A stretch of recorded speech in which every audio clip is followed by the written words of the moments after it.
So I figured out that I will just, talk about my life, talk about my stuff, since I'm still chilling here. And by the way, I do need like a new internet connection. So I did upload this shoe review to YouTube in 4K, and it took like a forever, man. So yeah, I need faster 5G connection. But of course it is also dependent on the area. For example, here where I live in Vantaa, the connection seems to be a little bit slower, and for example in the Helsinki-Pasila, they are a lot faster. It's like significant difference. So yeah, anyways. So the thing which I wanted to mostly talk about was like that I've been like unemployed for a while, for many years, to be very honest with you, and so on. So the thing is that I had quite many issues, health issues, which has been one major issue, and what else? Well, then there was also the corona, which also did affect quite destructively to my life personally, I would say, and how Finland's government did handle the corona at the moment. I think that was, in my opinion, in a way, too aggressively how our Finland's government, Sanna Marin government specifically, handled the situation.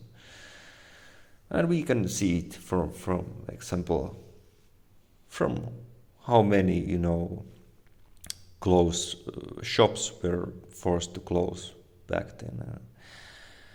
And I did actually read one of these news articles about these restaurants situations, that some of these restaurants, for example, are still struggling because of COVID,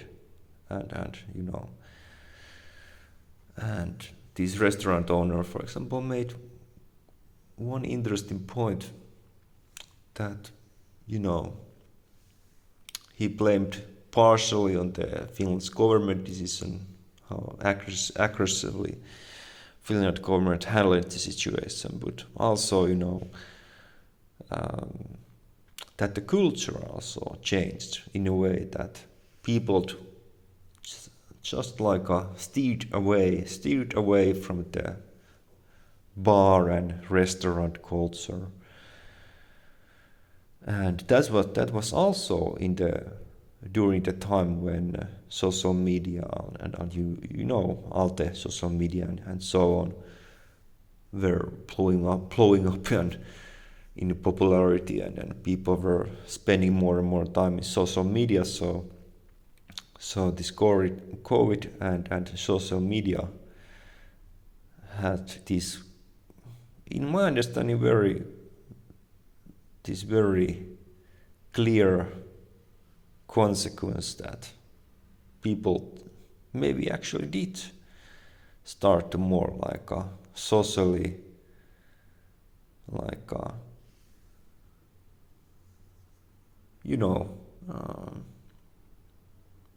grow out from the bar and restaurant scene in Finland.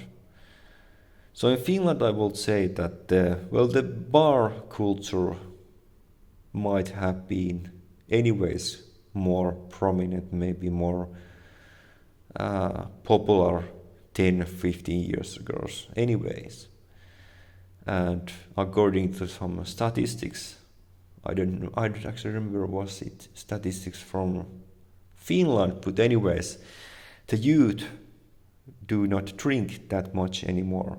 So the new generation do not drink that much anymore, so that might be also one reason why at least the bar culture has been going down more and more. And like I said, the social media has had influence on that, and then the COVID hit, and so on. So many different variables has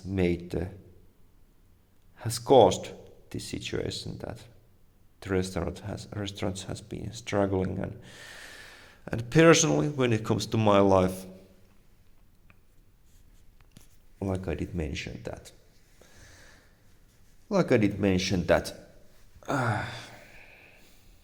it also affected me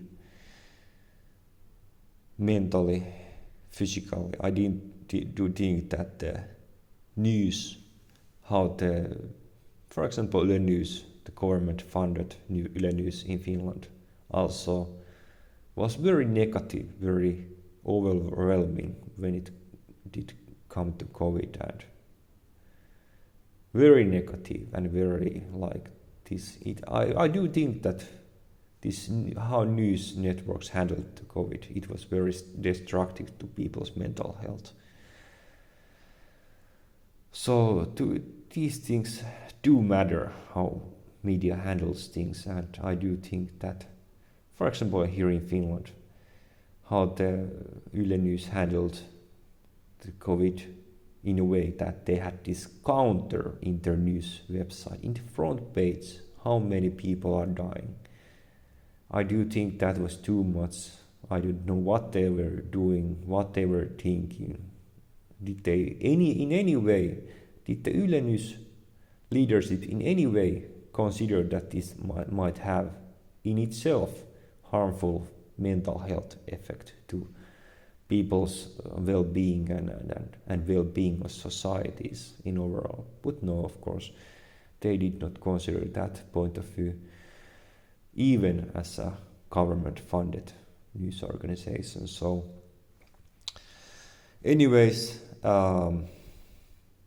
so then what happened was that, of course, one of my girlfriend tried to destroy my life after we separated. So what I have learned about women in my life has been that women cannot handle separation. When I have ended some relationship with women, it doesn't matter if it's peaceful separation or if it's like a little bit more like there are some arguments or anything, something like that. It doesn't matter. They cannot handle separation. Let's be just direct. Let's be honest. At least in my opinion, some of them cannot handle separation after a relationship ends.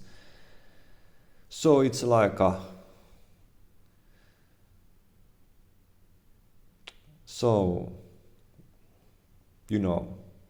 women. So for example, I have been very handling all my separations when I have ended, when a relationship has ended, or I have ended them myself. I have ended them very politely and usually very, very, very well. And I just move on. But some women just cannot handle the reality. They just cannot move on. So yeah,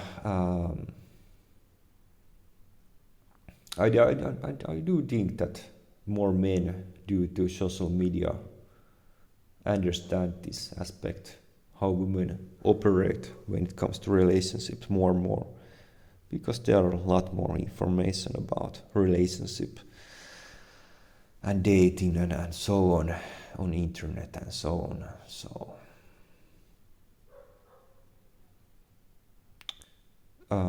but the main thing is that you have to be really careful as a man who you start dating, and be too very careful that the women have like very good background. Maybe they should have both parents and good values and principles. Maybe they should be Christian, I don't know. But some kind of values that they actually know how to be good human, or at least try to. That their goal is at least try to be good human. So yeah, but anyways, my health issues has affected my ability to work, so there is that. So I've been trying to figure that out. For example, I tried the Twitch live streaming and so on. But the Twitch algorithm is just horrible, so now let's try this YouTube and so on. So the thing is that without my health issues, I will not have any issues getting work. I'm very highly educated. I'm very skilled from many aspects. I'm very, I have many goals. I have tried to invent things,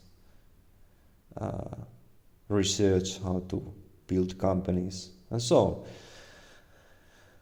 But at some point when there is like this overwhelming,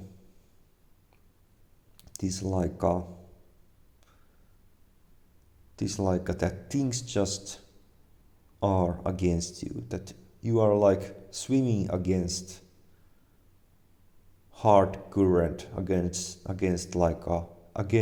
river in a way. Then it's like okay, I will try this, let's figure out this, let's try this.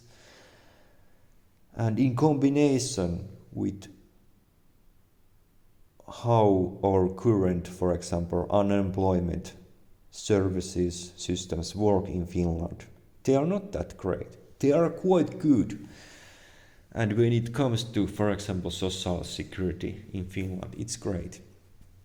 But the problem is that these people in Finland's unemployment services, the leadership, they don't know what they're doing. The management probably also don't know what they're doing. And therefore, it also leads to the situation that now the unemployment people who should be giving advice to unemployed people in Finland, now they don't know exactly what they should be doing. So, for example, so like I said, not to be braggy or anything, but in Finland, by average, many are, was it like, according to the statistics, like 50% of Finland are like have a high degree in some area. So by average, Finnish people are very highly educated. And so I am in my area when it comes to, for example, sales. Okay, so I have, for example, tried to like give some insight or give my opinion or share my opinion that hey, these services these unemployment services which Finland's government offers, they do not work. Well, these people, at least these, lower level, people, I'm not talking about management, but the so-called unemployed advisors, they do not know what they're doing. I've tried to give advice, but what I can do as a, and there is also that thing that, okay, if I'm going to give you consultation, if I'm going to like try to like give you some advice how to handle, for example, communication with people, how to handle confronting people in these unemployed situations, what kind of advice they should give, what they should do. Then there is also that conversation that now it's like, okay, well then hire me. I will give you consultation how this system should be changed. Because I do think that I have this vision how the unemployed services in Finland should be changed for the better. So, but but the thing is that how these work ladders work in also in government positions, just like in corporate positions, they work like that you have climbed the ladder, so to say. You had to get the higher education, then you had to get the even higher education before they consider you, and then you have to get like some 2 years extra work knowledge. So it doesn't not even matter in some cases. For example, if let's say if I would have like some kind of innovative idea how to make these unemployed services in Finland's government better, it doesn't matter in some ways, partially, because they still require these quite high resume, that you have very good resume and so on, very like specific resume for that specific job. And of course I'm all for competence-based hiring practices. I think that is very important. And I don't think that in any hirings there should be like any kind of let's just say that all hiring should be based on competence. But I at the same time also do think that competence should not be based on the overly artificial work resume, right? So, for example, I did see this one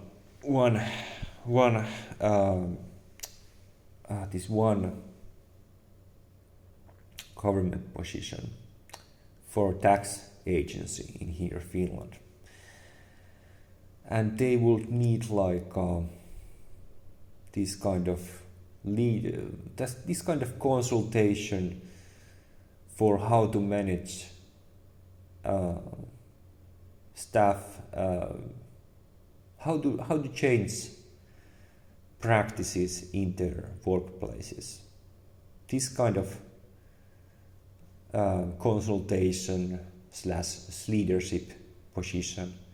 So I was like thinking, okay, this could be actually, I have many skills which I could offer and I could actually apply this job. But in that specific case, the job description says that in the Finland's government website that, okay, you need to have like this even higher degree of education, which means I would have to like be in the next year and a half in school in order to get that job. Well, the question is why I have to do that if I have already the vast knowledge for the job. So this is one example of this kind of artificial, in my opinion, requirements for some specific job places. So yeah.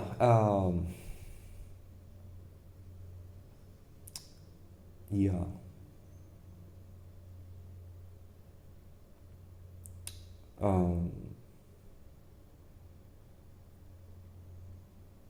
But in overall,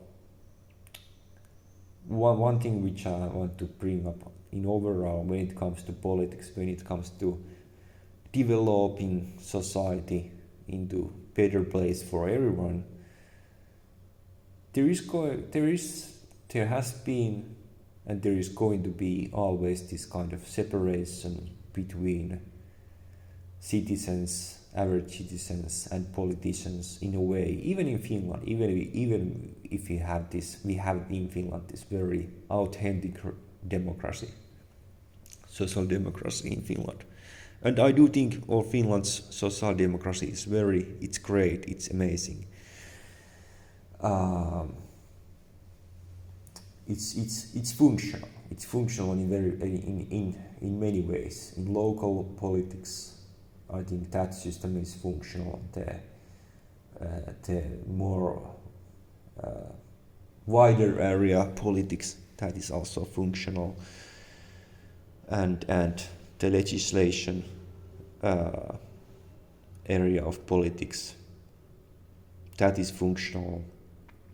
Well, then there is this conversation: how much influence should European Union have on Finland's politics? Because European Union also has quite much of say what happens in Finland. So that is problem, but that is topic for another video. But in overall, Finland's democracy is in very, very good state.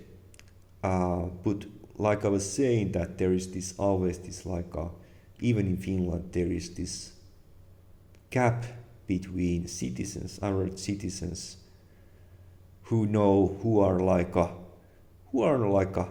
what the reality is, and then there are these politicians who have been politicians like 5 years, 6 years, 10 years, something like that. And now what happens is that they get used to this higher level of high-paid living lifestyle, and they get they don't know anymore what is actually happening in the ground level, right? And I do think that this effect always causes problems in societies, because if the representatives in politics do not keep good connections with people, with the ground level people, with average workers, what happens is that now they are they become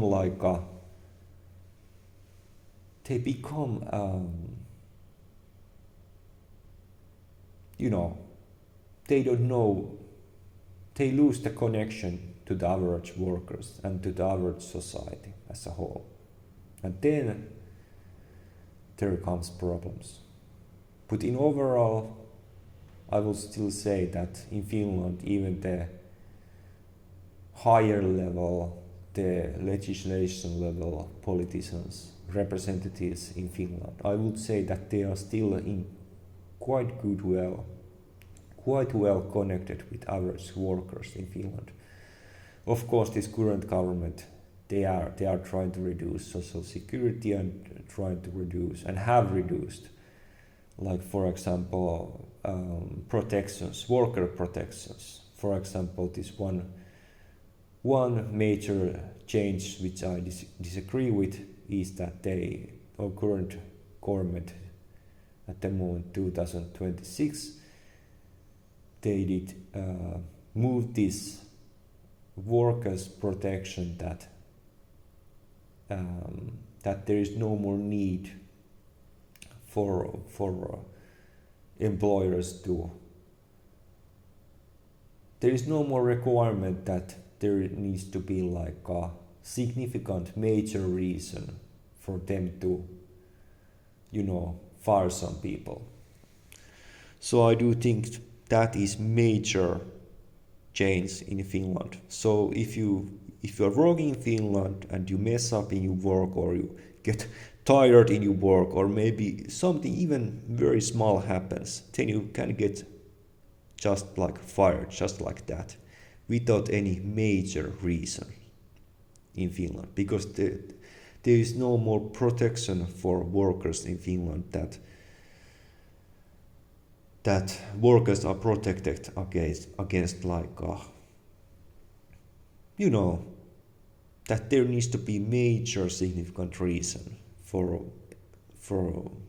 businesses to fire you. So I do think that is a problem. If I would be politician, like a legislative representative in Finnish politics, I will change that. There needs to be back. We need to get the legislation back. That there needs to be businesses need to have major reason why they need to fire some people. I think that we need to bring that back, because the one major reason is that it creates this significant insecurity among working people, and this kind of culture in Finland that now the business can just fire you, and it might create this kind of uncertainty and this like a, you know, that the leadership in businesses might feel like that, okay, if the leadership has a bad day, then they just, you know, they get arrogant and they are like, okay, we will let you go for nothing. So that is the reason why, you know, we need to get the law back.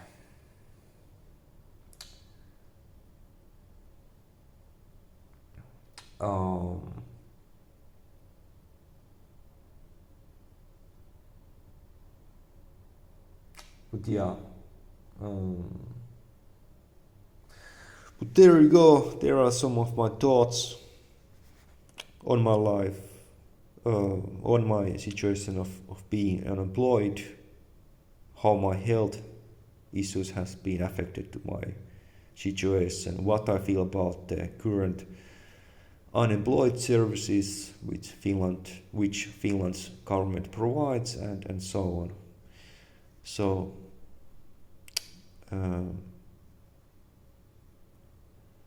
I hope you enjoyed this video, and so sub for more videos.